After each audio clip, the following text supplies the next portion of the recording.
Hello दोस्तों, नमस्कार। आज हम बात करेंगे क्या आपका लोन भी माफ़ हो सकता है। जी हाँ, लोन माफ़ी, क्योंकि आपने देखा होगा कि बहुत सारे ऐसे केस आते हैं जिसमें बैंक आपको परेशान करते हैं या जो प्राइवेट कंपनियां हैं जो आपको लोन देती हैं वो आपको परेशान करती हैं, तो उनको कैसे माफ़ कराया जा सकता है इसके बारे में आज हम आपको बताएंगे। लोन माफ़ी के लिए आपको सबसे पहले एक दरख्वास्त लगानी होगी। पहले तो बैंक में लगानी होगी आप लोन क्यों माफ़ करना चाहते हैं। देखिए, सबसे पहले क्या होता है, लोन माफ़ कराने के लिए आपके पास एक प्रॉपर रीज़न होना चाहिए कि आप लोन माफ़ कराना क्यों चाहते हैं।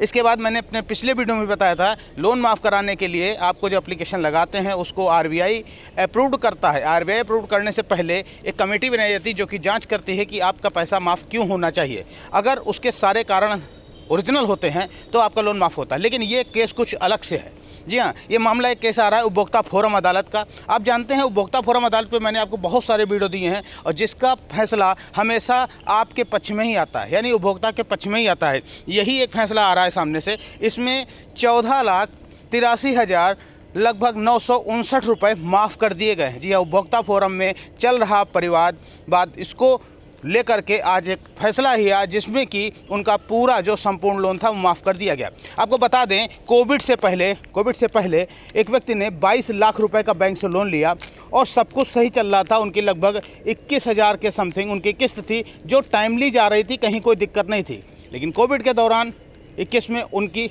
मृत्यु हो गई और उसके बाद वो पैसा नहीं दे पाए, क्योंकि फैमिली के पास कोई सोर्स ऑफ इनकम नहीं था, इसलिए वो पैसा नहीं दे पाए। जिसको लेकर के जब बैंक से कहा गया तो बैंक ने लोन माफ़ करने से मना कर दिया। आखिरकार जो पत्नी थी उनकी, उन्होंने जाके उपभोक्ता फोरम में अपने कागज़ लगाया और वहाँ पर केस लगाने के बाद, केस चलने के बाद आदेश आ गया कि उनका जो भी है पैसा लगभग 15 लाख रुपए बचा था वो संपूर्ण माफ़ कर दिया गया। और एक आप जब लोन लेते हैं तो आपके पास एक इंश्योरेंस होता है, जनरल इंश्योरेंस किया जाता है।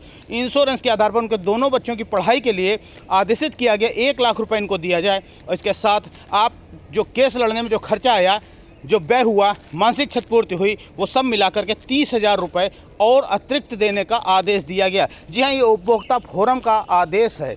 इसके बाद में इनका संपूर्ण लोन माफ़ हो गया। लेकिन यहाँ पर क्या है, आप देखिए, यहाँ पे समझिए, आपका जो भी रीज़न है वो ओरिजिनल है, बिल्कुल क्लियर है कि हाँ, इनके पास सोर्स ऑफ इनकम नहीं है, ये आपका पैसा नहीं दे सकते। इसलिए माननीय कोर्ट ने ये आदेश दिया कि उनका लोन माफ़ कर दिया जाए और बच्चों को पढ़ाने के लिए पैसा दिया। और जैसा कि मैं हमेशा से बता रहा हूँ कि आप उपभोक्ता फोरम में अगर केस लगाते हैं तो आपका जो भी खर्च होता है वो भी उपभोक्ता फोरम आपको दिलाता है कंपनी के द्वारा।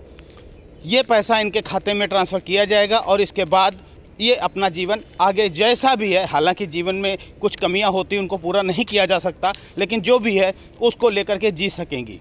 वीडियो कैसा लगा लाइक करिए।